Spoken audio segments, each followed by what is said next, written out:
It's rolling, like it's actually rolling. We're rolling. Hell yeah, man. Well, We're welcome, popping, ready to go, baby. welcome everybody to show number one. This is take number two of show number one, of the Thought Brewery. I'm Anthony, and I am joined here today with Ben Foley. We are your co-hosts of the Thought Brewery. Exciting shit, man. It's very exciting. Very excited to be here. Very excited to start this for the third attempt. Third attempt. But you got, like we always talk about, you got to fail to get things right. So I'm excited to be here and excited to pop this thing off. We'll give a little intro about who we are, what this podcast stands for, and we've had some experience attempting this. So hopefully we can get it right. Hopefully we can get it right this time. I feel it, Ben. This is the one. Yeah, I do This too. has to be the one. It dude. already feels like I've done this a million times. Yeah, dude. Even though this is my third time doing it, it this- feels like it's my millionth time. This is literally we've been on these mics for probably a total of like an hour and a half, dude. And the difference from the demo tape to this, night and day, dude. Already. Oh yeah. Already. Oh yeah. Cool. So do you want to start with intros, like who we are? I think just to kind of tell anyone that's listening to this, dude. Imagine, you know what I was thinking, man? Rogan, he started like 10 years ago, right? But we can still go back to like that 2009, 2010 first one he did, which is super cool. So say we have this 5 or 10 years, man, look back on this right here, dude. So the progress of it all. exactly. And listeners too, if they want to look back, I mean, many years to our beginning. So let's, you want to start with who we are, where we came from, how we know each other, that shit? Sure thing. So my name is Ben Foley. Met Anthony. We were talking about this previously, just growing up as a childhood friend. We had a mutual friend, Paul. I would go over his house. He was neighbors with Anthony, or Twan. We called him Twan. And that just kind of grew throughout the years. We went to the same high school. We went to a small town called Tingsboro, Massachusetts. That's where we went to high school. And I'd say really through, like, I was thinking about this yesterday. It was really like the college years that kind of brought us together, I would say. For sure, dude. You know, like we were friends in high school, but because of that gap where like me and Paul went to college, I think we weren't as close. And then just throughout our friend group forming, us going on vacations together, Totally. the adversity that we battled together, things like that. That's really what kind of brought us together. And we realized that we're like-minded people. So. Absolutely, man. I think that's a big one too, Ben. Like as we've gotten older, we've kind of grown definitely closer because of that. Because of like, I don't know, like music and the shit we think about and like all these sort of like idea focused things. Yeah. You and I can relate really well on that stuff. So but yeah, I would agree. Definitely college years, we definitely got closer. Right. For sure. So speaking of college, went to Tingsboro High, was going through some mental struggles when I was in high school. Obviously the whole time it wasn't too bad, but the only reason I bring this up is because that is what kind of made me want to go to school somewhere farther away. I ended up moving to Virginia. I went to a school called JMU, James Madison University. Shout out. It was a great school. Shouts Out to that. And it was a good time. I played club lacrosse there. I was thinking about playing Division III or Division II, but they had a good club program. And when you went to the school, there was an infectious energy, really positive energy. When I first, showed up to visit, and my cousin had went there too. That was a big part of why I wanted to go there. And yeah, I loved it there. I mean, everyone goes through their struggles too in college, like mentally or totally. through school, finding their major. It's a really complicated time. So there was ups and there was downs, but I met some really great people there that I'm still close with. And that brought me back to Boston once I graduated, because I missed my friends. I missed that close-knit community, and I had built when I would go home for summer. It was like I got to see you guys. I was reminded of how close that bond was with my friends that I had grown up with forever. Oh yeah. And you want to surround yourself with people that you want to be with all the time and be like and get motivated, inspired by. That's right. So that's why I came back to Boston. And then here we are now, Here we basically. are. You know, like Mm-hmm. landed a finance job. It took me a few months, and now here we are. Now we're trying to do something, make something out of our lives, and just have some fun with it every single day. That's right, man. It's huge too, dude. This whole podcast, we've talked about it before, Ben, but it's just exciting. I think it's an extension of who you and I are. It's potential manifesting in an actionable thing, you know what I mean? Like For sure. business, like a song, like anything that we follow our passions in or our curiosity and interest in. Like I wouldn't say I'm passionate about podcasting, but I'm definitely interested and curious about it. So yeah, this specifically is exciting. I don't even know how I fucking tangent. I don't know what tangent that came from, but yeah, man, just here doing this now. And it's exciting that we have this platform that hopefully we grow. But yeah, dude, I think you covered all the bases about who you are. It was better than my first attempt, I'll tell you that. Yeah, we had some practice. We had one go at who we are. I guess I'll jump in. Who I am. Yeah. I'm Anthony. Tell us about yourself. Let me do that. Why don't you tell me a little bit about who you are? Tell me your story.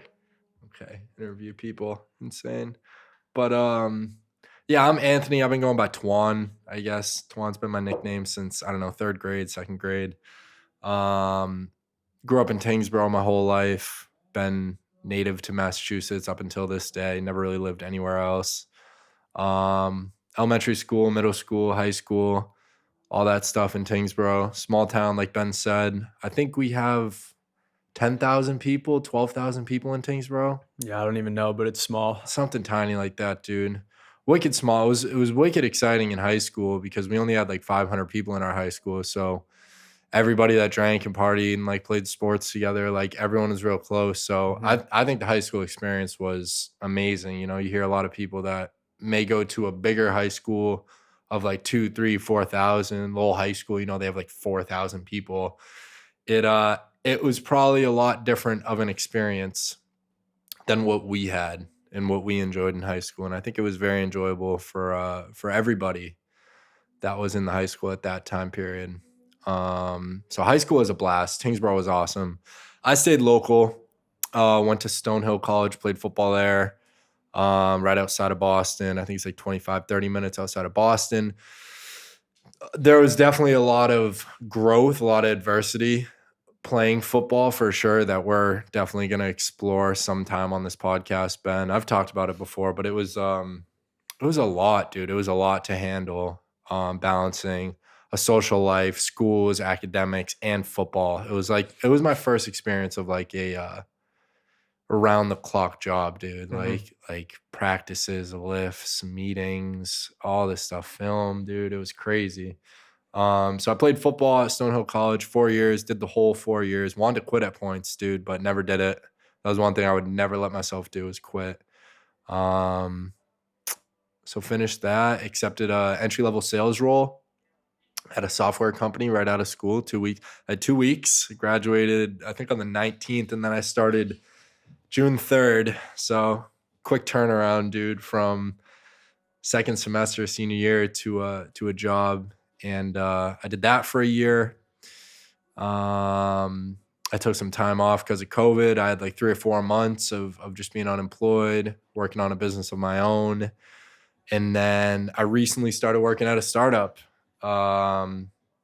which is exciting too, man, because if it wasn't for the startup, I probably wouldn't have a normal job. Like, I don't know what the hell I'd be doing actually, Ben. Like at this point of the year, I don't know if I'd be searching for jobs again or just trying to make the business work as far as like my only source of income. That was a big question mark because that was my goal, dude, was to be like, okay, Daily Vibrations, I'm gonna live off that.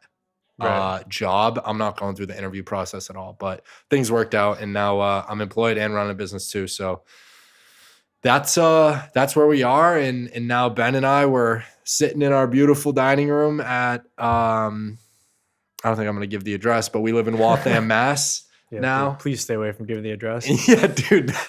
Imagine if like a big podcaster just dropped their address, dude. That's so dangerous. People would be at Rogan's front door in I'm in sure minutes. I'm sure he already gets that. People there's some psychos out there. Oh that yeah, are man. just Totally. They probably figure it out. But he also is a very smart dude where I feel like he may have a way to prevent that already. Like, not that they don't know where he lives, but maybe it's very tucked away or it's very hard to get to where he's at. I just think he would have that figured out. Totally. Even though he's a man of the people, you got to have your privacy. Everyone does. He doesn't even bring up his like wife or family very often. Like he'll mention his daughters, but I don't think he's ever said his wife's like name on the podcast. When we were in Austin, actually, dude, we went up like a highway or something 10 minutes, and we went to this restaurant that was right on the water somewhere. And one of the bartenders there literally was like, "Oh yeah, Joe Rogan." He like moved across that water, like he's on the other side of the water over there. So it was like 5-10 minutes away. So Yeah. she didn't actually like, know his address or neighborhood or house, but people in that area like know. Yeah, it's just word of mouth. Yeah, dude, especially a guy of that fame, that stature. So anyways, man, so intros are down. We've introduced ourselves to the people. They know who they're listening to, who they're vibing with now. What is the Thought Brewery? What are we doing? Why are we doing this? Why are we here? I don't know. Why are we speaking? It's a big question. These people. Big question. Well, let me think. Trying to think of like a good segue. I mean, it's always a good segue because it happens everything happens chronologically. Totally. So the way we got here, we moved into this location. I moved in. They moved in a year ago, or no, you guys moved in like 18 months now. Yeah, so you guys moved in about a year and a half ago. I moved in about 6 months ago because somebody else was living here. He was moving out, and of course, I've been friends with these guys forever. 4 people that live here. So I moved in, and ever since I moved in, we've just been kind of radiating positivity and thinking about ways that we can kind of grow together, whether that's mentally or professionally. Just ideas are constantly being bounced off each other, which is kind of how it's been for the past couple of years with our friend group. Totally, man. I just wanted to touch on that real quick, Ben. Sorry to interrupt, but dude, that's one of the biggest things that I love about our friends, especially in this house, man. It's like we're always trying to like keep the fucking flag moving forward, dude. Like none of our friends are like negative, pessimistic people that are stuck in the past or like mean or angry people. Like you said, dude, in this house, I feel like nothing happens overnight like that, but like everyone's kind of working on their own thing. Everyone's trying to explore their own interests and just be better in general. I think that's so healthy. That's what I love about you guys, dude. It's like it's just a great environment to radiate energy and have these ideas. Like none of you guys will ever look at me and be like, dude, what the fuck are you talking about right now? When I like middle of a Tuesday bring up some random ass idea that probably is not feasible or makes sense, but like just the fact that those ideas can get thrown around it's just a great environment to be around, you know what I mean? Yeah. Well, there's always a potential in an idea. Even if it's a shitty idea or what comes off as a dumb idea, there's no idea that's ever really that dumb because there's always things you can do to improve an idea. And I think that's what we all recognize as friends. It's like, okay, this person is coming to the group with an idea. It might be a little suspicious. Out there. I have some questions. I'm going to probe some questions about this. But that's what those questions are for. It's to find the holes in those ideas. And totally. It like helps create a bond too, because you know you're being real with each other. It's a different story when, I mean, you look at like Shark Tank. When people go up on Shark Tank, they don't just say no. Exactly. Like they might say this is a bad idea, but there's always questions that follow, and you can get those sharks to get on your side if you have a direction. Maybe you don't have all the holes filled in correctly just yet, but anyways, going off of that, great friend group. That's what bred this idea of starting a podcast. It's something that's obviously up and coming. I mean, I don't even know if I want to say it's up and coming, but it's something that personally, when we all landscaped together at one point, we would pop some podcasts in. It's always been around us. And we already have these conversations with each other about growth, improvement, just ideas in general. Sometimes even it's just shooting the shit. But that's how the idea of this podcast came about, was to do this in a live setting force yourself to be present in that moment. At least, for me, that was a big part of it. Mm-hmm. And let's see if we can get some people to relate to some of the things that we talk about. Totally.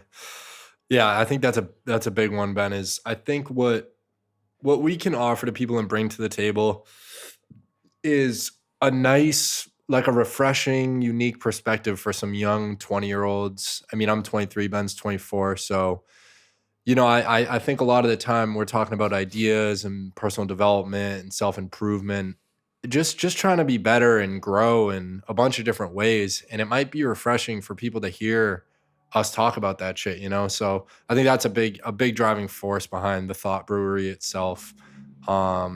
Is it could be refreshing for people to just hear young 20-year-olds that aren't obsessed with like send culture and drinking and all that stuff. Like we like to read and work on our physical bodies and emotional, mental bodies, spiritual, like all this stuff is, I think, some stuff we're going to talk about on the podcast. And to be honest, dude, I never had this vision of being like on YouTube or a podcaster specifically.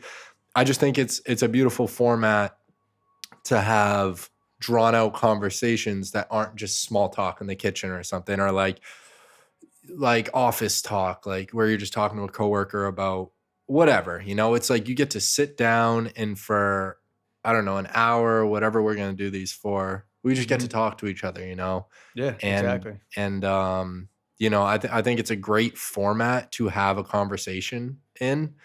And if we can throw it out into the universe and some people vibe with it or like to listen to us, that's great. That's amazing, that people would want to hear us talk about certain things. So yeah, the Thought Brewery, it came out of nowhere, to be honest, dude. Like this whole setting, like it originated from Talented Inc., right? Yeah. And it morphed and changed from there. So yeah, now we're fucking doing it. Yeah. And it makes sense too if you think about it. I mean, we are young, so obviously we still enjoy having fun. There's that send culture aspect to us. Totally. But totally still there. I think that's the part of like a young person that you do see is that they're just having fun with it. Mm-hmm. But there's also people of our age or maybe even younger who they really want that genuine, sincere conversation to talk about some things that they've dealt with in their life or just to really just something to relate to. So Totally. that's like where the demographic comes from. And that's how the Thought Brewery came about. It's the brewery part where, all right, like we have fun. This is a brewery. Like we might drink a little bit every now and then, smoke a little weed, whatever. But then there's the thought aspect of like, okay, we're going to do some thinking. We're going to do some heavy thinking on the show, or at least try to. It might not be the most in-depth. Yeah, that's another point. Like we are not experts at fucking anything. We don't really know shit. We just speak from experience. Right. Books we've read, experiences we've had, things that we've observed in our life. I'm not a fucking MBA or PhD in anything, dude, but I think we both can just at least bring some form of value to the table. What do you think about podcasting, man? What drew you to this format? Was there anything specifically that you were like, okay, it's an opportunity to have these in-depth conversations, or what? Is there anything specifically about podcasting that makes you excited or curious about it? I think you touched on some good points where it's just an open, authentic version of a conversation. It puts you in the moment. You're doing it for an audience, so you kind of have to be present, which I talked about before. That's a huge part of it for me, like the personal gain. Totally. Is puts me in the moment. I'm forced to get my thoughts out and have a good conversation. And then I was thinking about another thing too, as you were going into it, or getting into just the podcast topic. There's the obvious aspect of productivity and, hey, maybe we could monetize this somehow.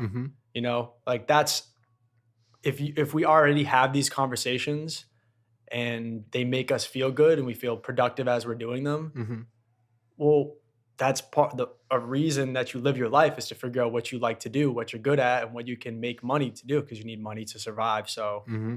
that's a big aspect of it for me is let's do this, let's have fun with it. Let's not focus on money as a goal, but if it could be a byproduct of what we're doing, then that's a win-win. And Totally. that's an obvious aspect that you can't really leave out because there's a reason why people put content out. Totally, And man. most of the time it is to monetize what they love to do. Mm-hmm. We love to talk about we Yeah, love to talk. We love to talk about anything. Exactly, dude. Especially in a format like this. It'll be fun to just see how it grows. You're right though, man. It's like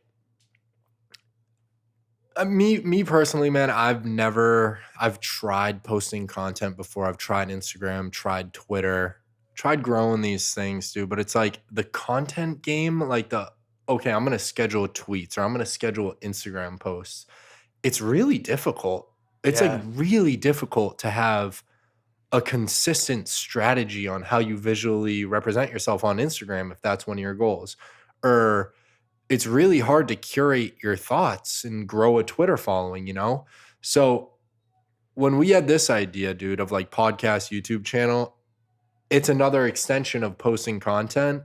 And I think it's less intensive and more enjoyable because we're going to cut up some videos. Like we're going to dive into these conversations and be like, okay, those 3 minutes, we really touched on some good shit there. Like, let's make a little YouTube video. That's part of the content creation aspect of it, dude. But it's like, we're just talking. We're just having a conversation, you and I, you know, like that is the content.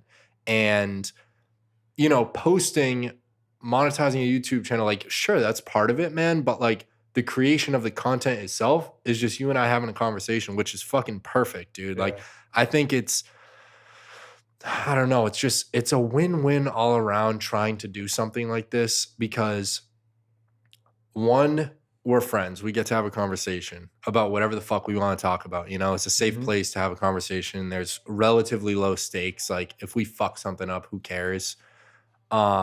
Two, if somebody can gain some value from a conversation we had, that's the ultimate gratifying feeling. If we got an email to the thoughtbrewery@gmail.com, like, hey guys, I saw your YouTube video or I listened to your podcast the other day and like it really helped me out. Like you guys really touch on some beautiful things there and it's refreshing to hear it from a 23 and 24-year-old that think like this.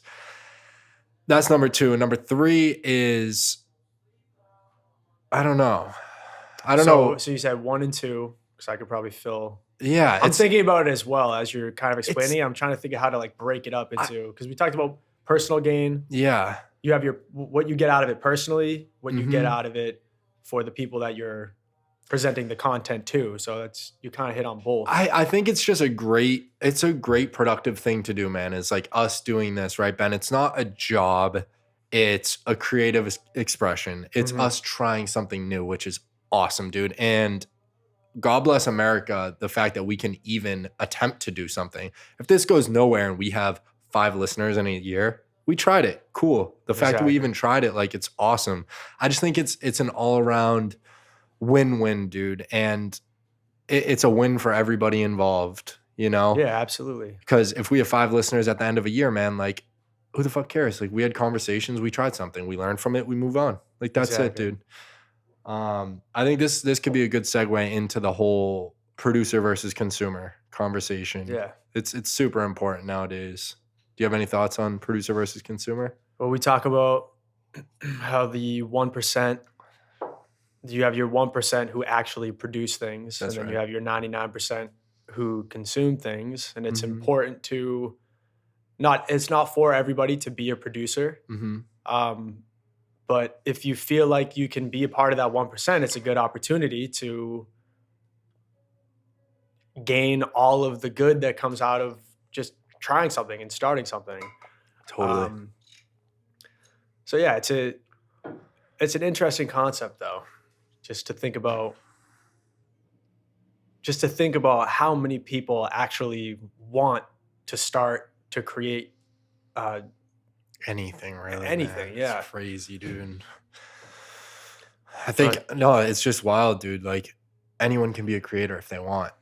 because of the internet nowadays, you know? Yeah. If like I think back to like 40 years ago, man. Imagine if you wanted to do anything, say your music, for example, dude. If you wanted to be a legitimate artist, you couldn't just go like post somewhere for the world to see and the market to react to.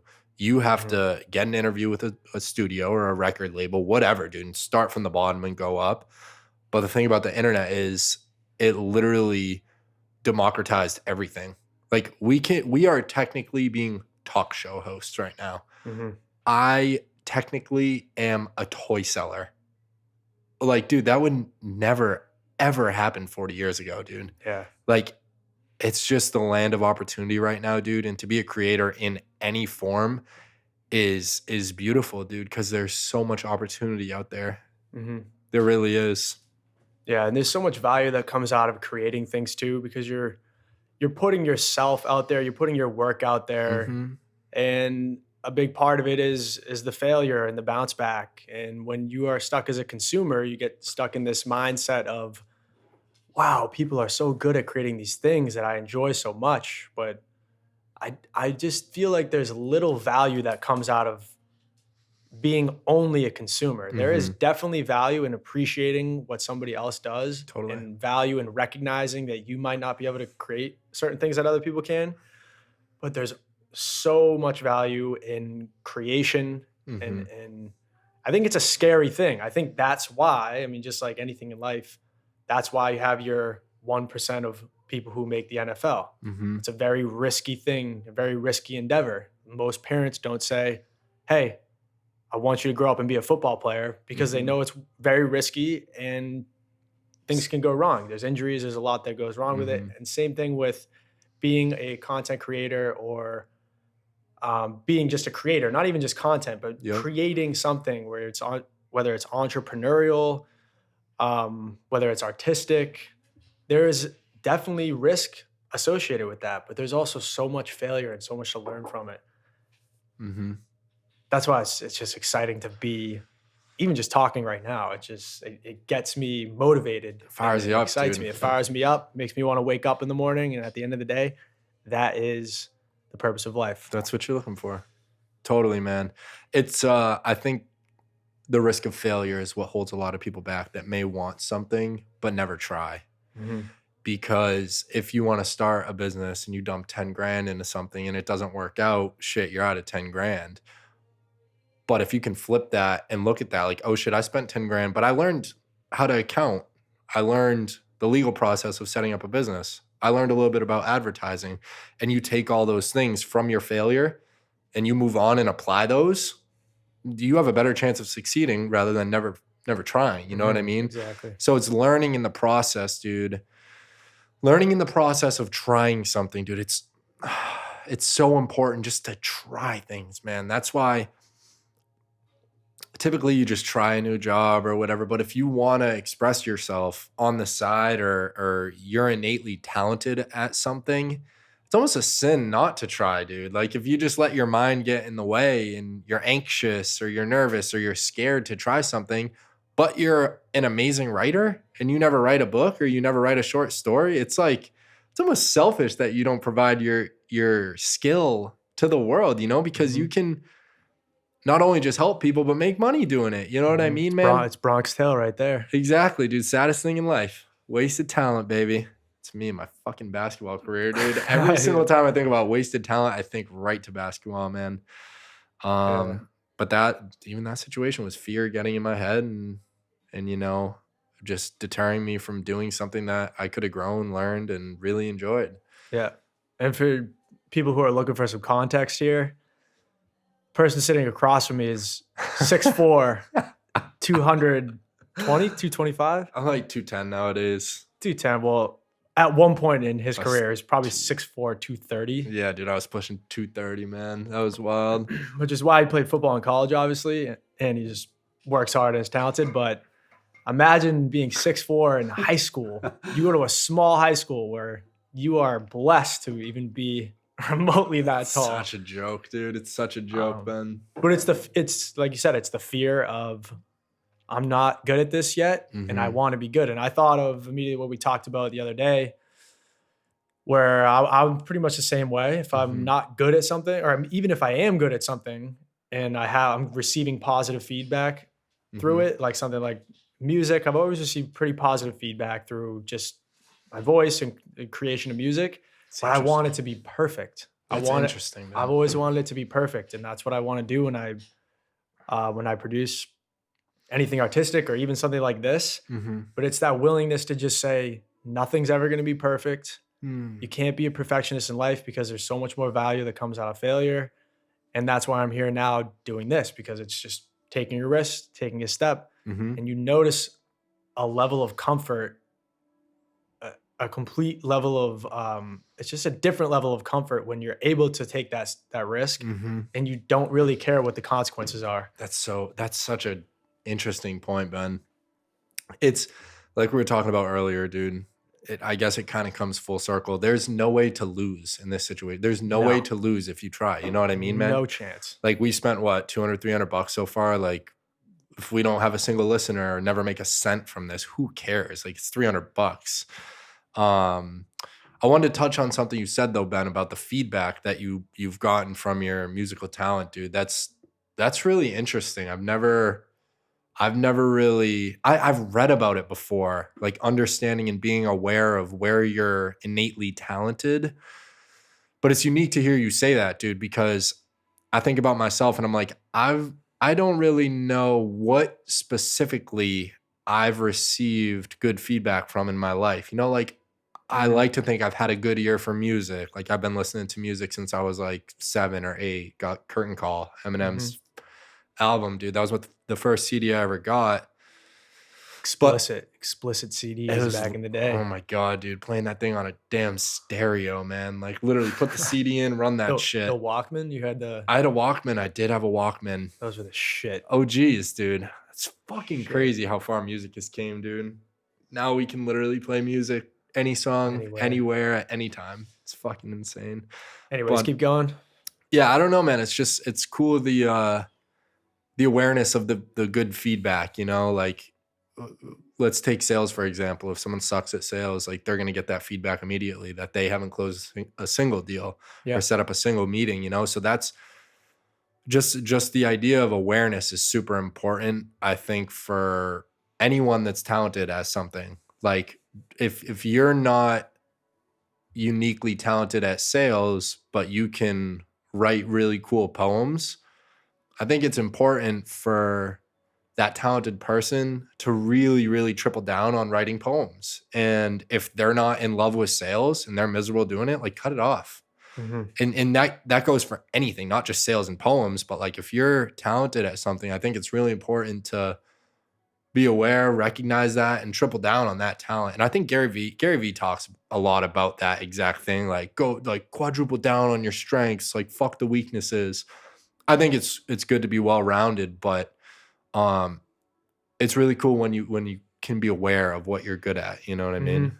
I don't know. Yeah, I think it comes easier for different people because they might be thrown into an environment where it's impossible not to realize that they're good at something. You know, like, singing's a tough one, or music's a tough one, because you really need to throw yourself into that environment or be thrown into that environment for you to see feedback. Otherwise, you might have this self-doubt. You might be playing guitar by yourself, which sounds good to you, but you never really know if it sounds good to somebody else. Right. It's about, like, taking that step. Right. For me, I think I was just thrown into it from, like, a young age, because my parents made me try a lot of different, I don't know if they made me, but I didn't mind trying new things as a kid. That's beautiful. Yeah, I'm very blessed.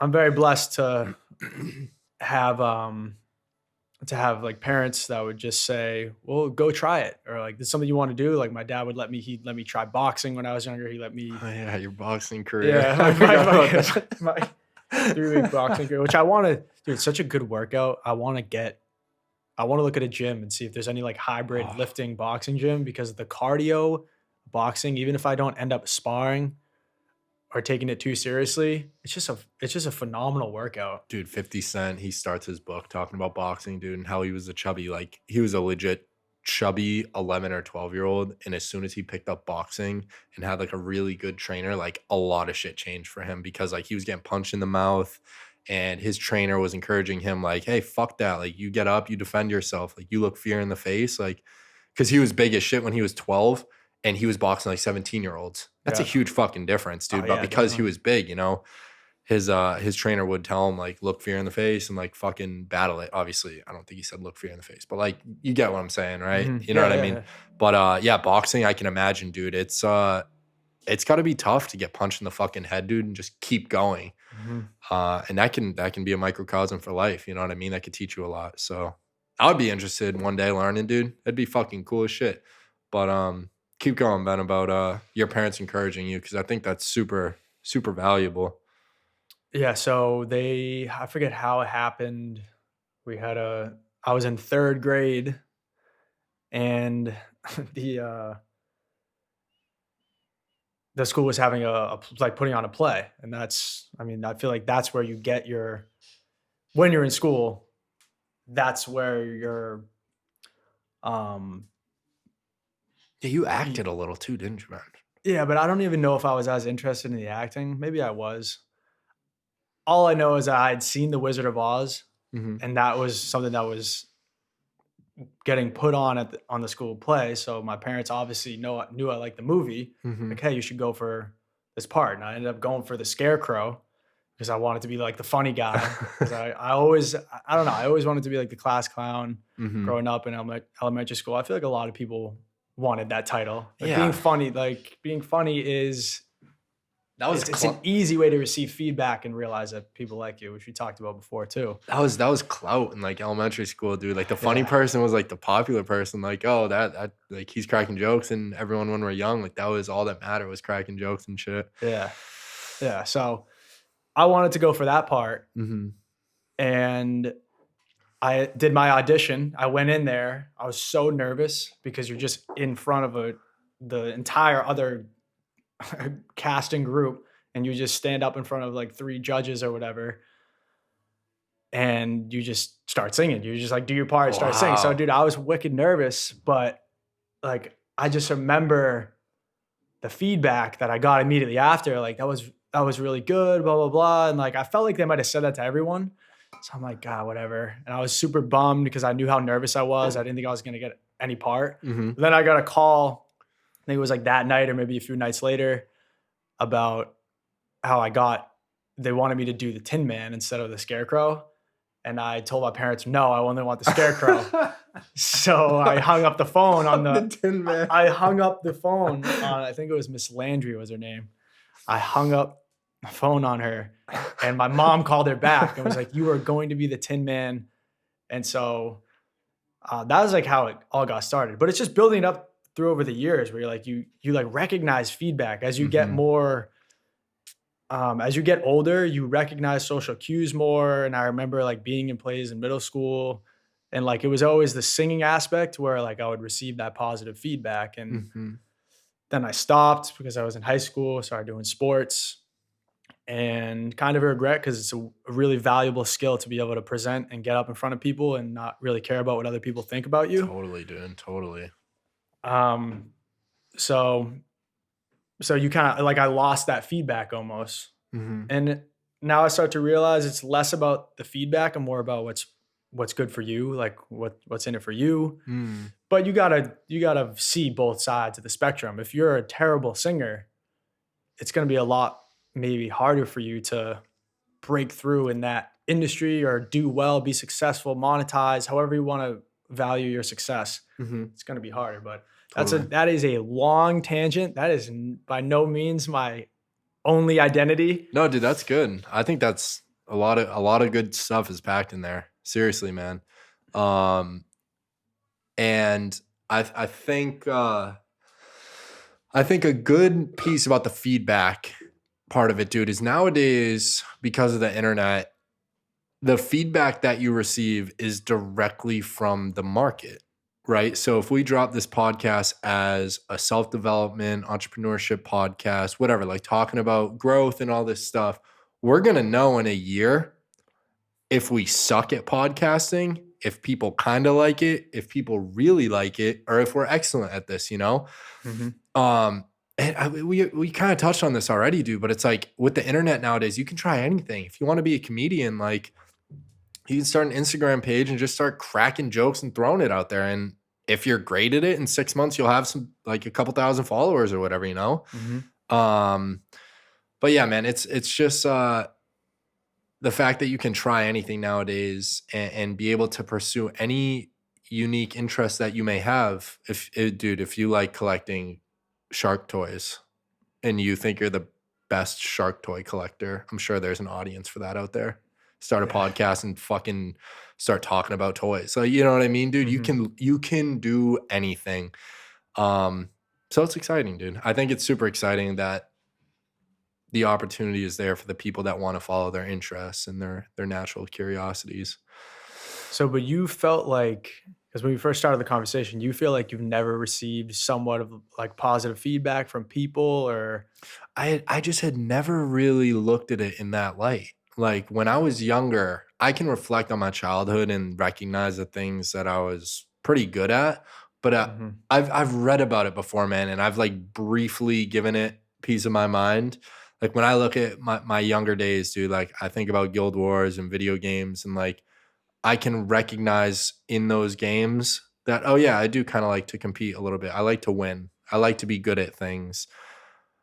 While I was playing all those video games, I was listening to music. So the competition in the music piece, I don't think there's really a corollary between the two, but those are two things that I can analyze and look at and kind of identify that are still in me today, you know? Mm-hmm. So I've never really reflected on my childhood in depth, but I'm sure there's like plentiful examples of who we are to this day that you can trace back all the way to your childhood, you know? Like the acting thing, that's a beautiful example, Ben, of like in that moment, like when you got that part, like some older people must have recognized, oh, this kid has a pretty good voice, you know? So from a Right. young age, it's like you can identify that and be like, huh, it's been pretty consistent in my life that like music and sound has been with me. But yeah, dude, I've read some books where specifically Scott Adams, dude, he talks about like really looking back on your life and like reflecting, okay, like what's been there, you know? Mm-hmm. Because those for the most part are going to be your strengths that maybe genetically you have. And I think a lot of it is genetic, dude. Like it's so crazy. I've thought about this before, Ben. Why are some people born and like they're so good at some things? Or not even so good, but like naturally inclined at certain things. You know, it's so strange. Whether that's art, music, like Justin Bieber is just born with that voice. Yeah. Like obviously has to work on it and stuff, but like when he was 4, I'm sure they were like, "Oh fuck, that kind of sounds really good." Mm-hmm. And then they cultivate that talent and he is what he is today. Or you look at a beautiful artist, Leonardo da Vinci, like he was drawing shit when he was 7, I'm sure. You know what I mean? Mm-hmm. I wonder why that is. There has to be some genetic influence there 100%, but like really cultivating those talents is important too, you know? That's why people, when it comes to talent, people tend to get.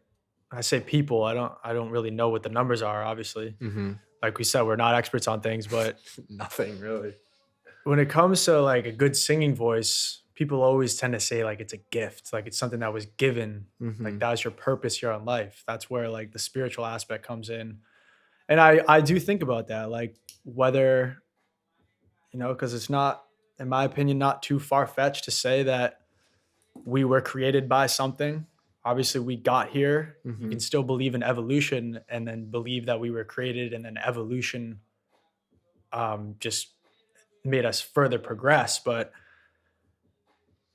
that's a weird one to think about. The why. When you boil down just our existence, there's always going to be the why. Why are we here? Who created so you can boil down anything, but that specifically, why does this person have a good voice? Why is this person 6'8" and jacked? Jacked, and he doesn't have to work as hard as me to be in the NBA, Totally. or things like that. And you can say it's genetics, but then it's also why. Like, what about those genetics? Do you think, Ben, that the people that aren't talented or don't have that natural inclination, do you think, and I think I know the answer to this question, but what are your thoughts on people that may not be naturally talented but want to get there and really set a goal for themselves? Like, okay, I'm 20, I suck at writing, but by 30, I want to be a best-selling author. What do you think around that process, or do you think it's possible? What do you think about that? Yeah, I think you know what my answer is going to be. Yeah, it's one of those things. It's like, how can you not believe Yeah, that someone can do but that? I know people out there that are very anti like work you put it, or like they're just stuck in their ways almost, like, no, I can Mm, never do that. Like there's mm, plenty of people out there that just really don't, maybe not, they may not think that open-minded because they only see the barriers, they only see the reasons that they can't get to that point. But I truly believe that if you set your mind to something and you make the proper sacrifices, mm-hmm. you can get to where you want to be. You can achieve what you want to do. Um, because it's, I mean, that's just human nature. Like humans can do some crazy shit, Oh yeah, dude. unbelievable shit Mm-hmm. Mm-hmm. that you would never think possible. Never. I can think of so many examples, but I don't even want to get into it. And it's just a testament to what we can actually achieve if we set our mind to it. We can get in those glider things and Jump off glide down fucking mountains. mountains, dude. We That have trapeze. What do they call them? The people who just like stand on each other and just like flip, acrobats. just acrobats, Yeah, or dude.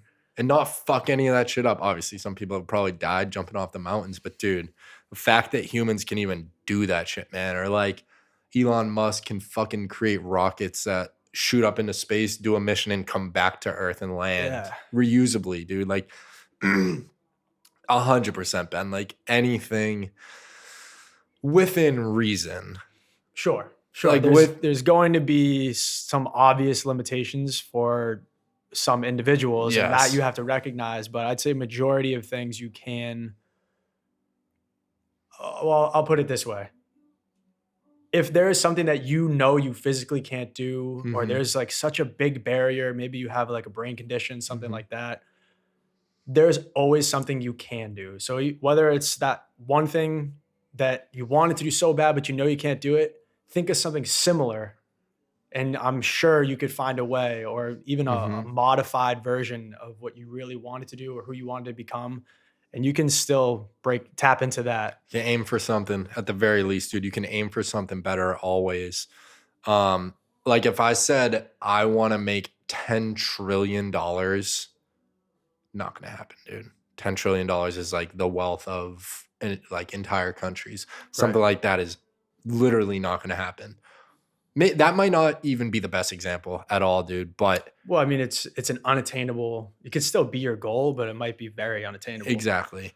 But the point being, I think anyone can better their situation always, and specifically grow at certain skills. Like if maybe I don't want 10 trillion, but if I want a million, like there's certainly steps you can take day by day to reach that goal. You know what Mhm. I mean, dude? And I think a lot of it is reprogramming your brain to think in an optimistic and opportunistic light rather than shooting down opportunities because of the fear of failure or fear in general, taking everything, saying yes. Like, dude, yes, man, Jim Carrey, like that's a real Great movie. fucking, that's a real thing. Like saying yes to situations, saying yes to business opportunities, obviously not getting fucking swindled by charlatans. They're like, hey, you Yeah. give me $1,000, like I'll make you 500,000 tomorrow. Like that's not real. Like be a human being, recognize that shit. But like, yeah, man, I think there's so much opportunity out there if you are a forward thinking, an optimistic, a likable person. Like, dude, even if you're not likable, like, You can be likable, yeah, but you gotta recognize who you are and be authentic to yourself and just yeah, run with that. there's so much opportunity out there, man. But like, did you ever read Growth? I think I don't think so. you had it at one point. I've never read it either, dude, but based on information I've gathered, I guess it's just a book about like growth mindset. rather than the opposite of that. And I think that's a key turning point in people's lives, dude, whenever that may be. But whenever you flip a switch due to whatever reason, if you're just 15 and you wake up one day and you're like, fuck, I want to read a book. Fuck, I want to start a business. Fuck, I want to be better at basketball. So I'm going to set up a system to be better at basketball because I want to make the varsity team next year. Whenever you flip that switch of growth rather than not growth, I think the universe and the world, dude, just has a way of opening doors for you that you would have never had opened. Yeah. You know? Yeah, there's that sense of just good karma. You are flipping that switch. You are seeing things in a positive light. And because you're seeing things that way, it's going to feel like everything starts to lighten up and you feel less stress. But I don't know how much you want to get into this. I think it's 50 minutes in right now or something around there. We can keep going for a little bit. I got nothing to do, man. I just thought that's a perfect segue. Something we did discuss previously as well, just adversity, because that switch that you talk about that gets flipped, normally that flip switch comes from adversity. It's usually not just like you wake up one morning and it's Christmas morning and there's presents underneath the tree and you go, I need to change my life. Or like normally it's not that. It's usually, okay, something very serious happened in my life that's causing me to rethink who I am as a person, what I'm doing with my time. Like it makes you appreciate life a little bit. And that's when you start to change your mindset. And it's important to see the growth out of adversity. Totally, dude. So yeah, I guess just your thoughts on adversity. I know most of them, but I'm sure anything you bring to the table, I feel like is useful. Totally, dude. And we talked about it, Ben, last podcast that unfortunately the world will probably never see. Never see that one. It was a great one. It was a great intro, but we touched on adversity a little bit. Adversity. Where can you start, dude? Because like honestly, you can talk so much about adversity and really I think the essence of it is adversity is good. Yeah, it's the value that adversity brings. You got to see that value and believe that there really is value in bad things that happen to you, because it's not always an easy thing to believe or to understand in the moment, but it's so important.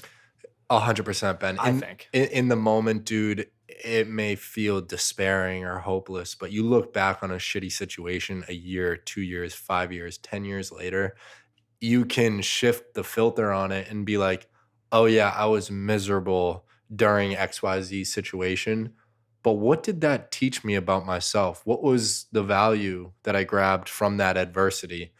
I believe in yin and yang, dude. There's light in the darkness. There's darkness in the light. And I think it's so important to always find that light in the darkness, whether that's a shitty workout, whether that's a failed business, dude, like looking that adversity in the face and being like, fuck you. I know this sucks, but I'm learning XYZ because of this, or I learned XYZ because of this, dude. It goes back to, I think boxing is a good example, dude. Like adversity, when you feel like shit, when you're getting punched in the head, like what are you learning in that situation, dude? You're learning how far you can push your body mentally, physically. You learn the limitations of your mind. You grow those. You experience something you would have never felt if you were just sitting on the couch doing nothing, dude. It's crazy, Ben, how everything we've talked about, dude, kind of comes full circle. Like we've talked about like trying things and failing. We've talked about feedback from the market or failures or people. And now we're talking about adversity. And I think adversity is the ultimate representation of stuff like that, because adversity is when you're experiencing failure. It's when you're experiencing bad things. But I think to take that adversity, whatever it may be, and shift it into an optimistic light is the most important piece of it, dude. Like I said, yin and yang, I truly believe in that shit. Like, just because things aren't going your way right now, like, there's something you can always do. There's something to be learned from that adversity, you know? Yeah, definitely. I love yin and yang is something I don't know how far back it goes, but I know it's a very traditional concept that Mhm. goes, is it Buddhist? I don't even I want to don't know. get It's this got. wrong. I think it's Asian. It comes from Asian Yeah. culture somehow. Yeah. So it goes so far back. And I find that I think it was Jordan Peterson that said this.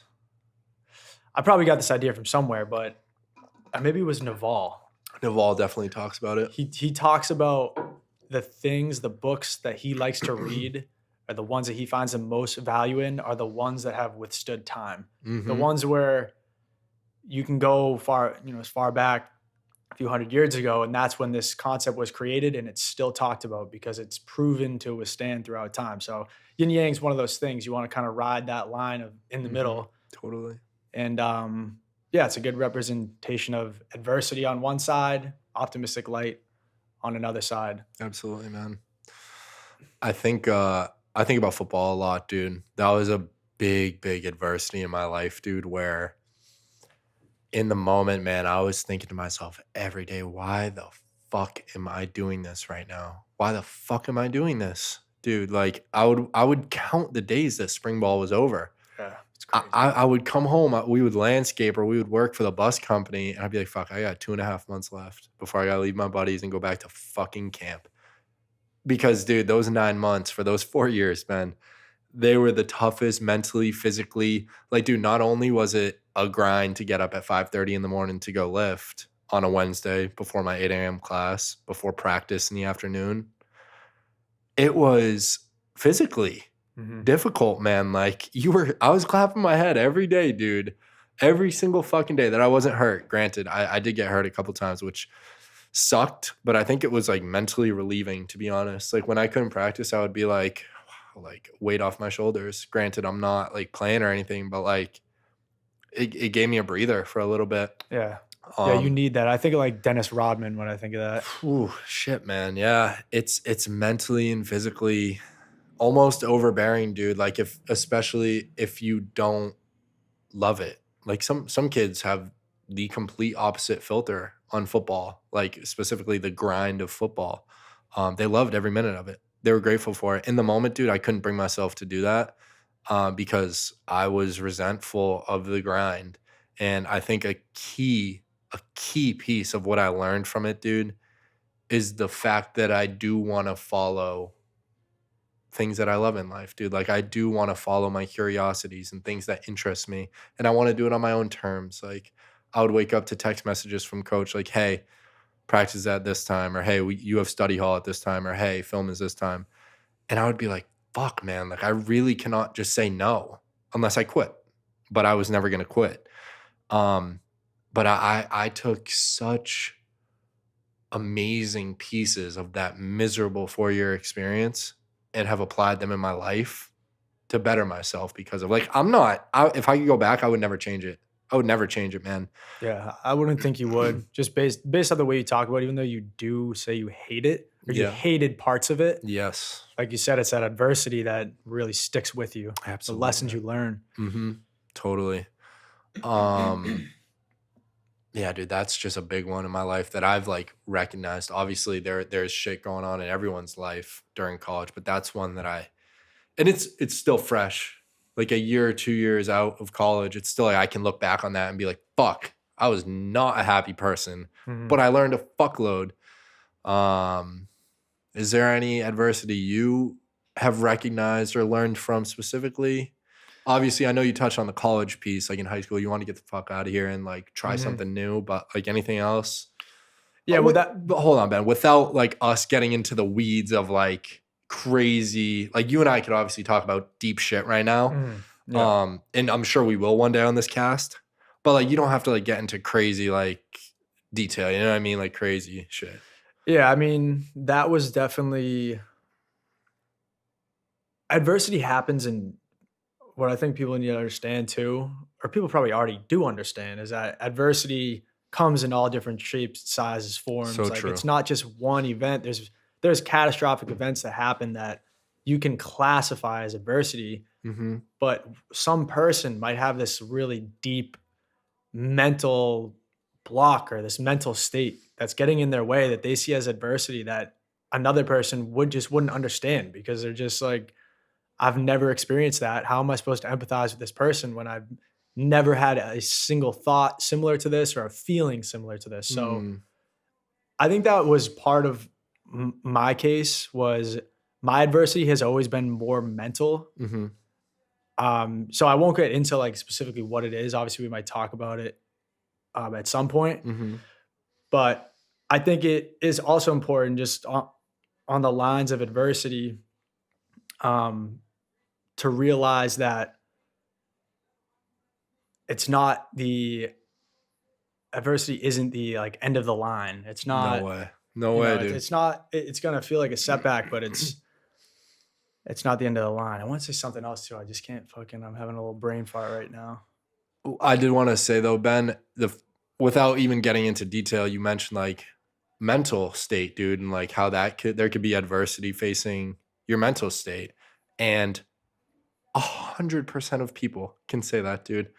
I don't think there's anybody on planet Earth that thinks to themselves, "Fuck, I can't fix a damn thing about the way I think about life, about how my life is." So, dude, mental mental right now is a big, big topic in the world, and I think everybody can learn and grow from it, you know? Mhm. Um, because everyone has it. Everyone has their own fucking issues. You know what I mean, dude? It affects everybody, mental health does. It Yeah. obviously in different shapes and sizes and different forms, but everyone can relate to shit like that. That's just what I wanted to touch on real quick. Yeah, for sure. I'm trying to remember this point that I had about adversity.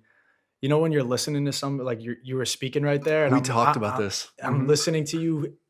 I'm listening to everything you're saying, but there's something that comes up, maybe mhm. mid com, maybe you're like halfway done what you're saying, and Yep. I'm like, oh, I gotta say this, Mhm. and then it goes away. But I think that's just part of the art of getting used to podcasting and the art of conversation. Is it really is just important to listen to a whole entire thing all the way through, Mhm. and then you can kind of go off of the last thing that they said or just relate to what they said in totality. But we'll figure it out at some point. Adversity is one of those things that you can talk about endlessly, come up with examples, come up with different ways it's affected you.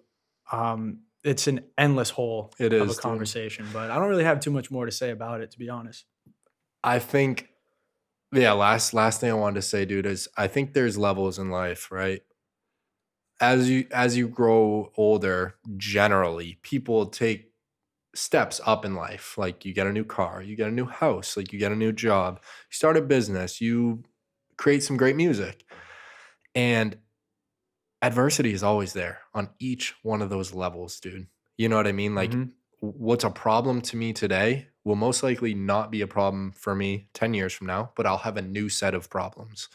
Um, so like you said, man, it's fucking it never stops. And I think to always have that filter of betterment and growth, it just keeps you going forward, man. Always. Um, so yeah, dude, do we wanna cut it there, dude? Episode one? Yeah, I think we covered a lot. Like you said, Mhm. we went over ourselves, the Thought Brewery, kind of how it came about, how the name came about a little bit. We can always get into more detail about that Mhm. along the way. I mean, I feel like people are going to learn a lot about us, and we'll learn a lot about ourselves as we continue to hash this thing out.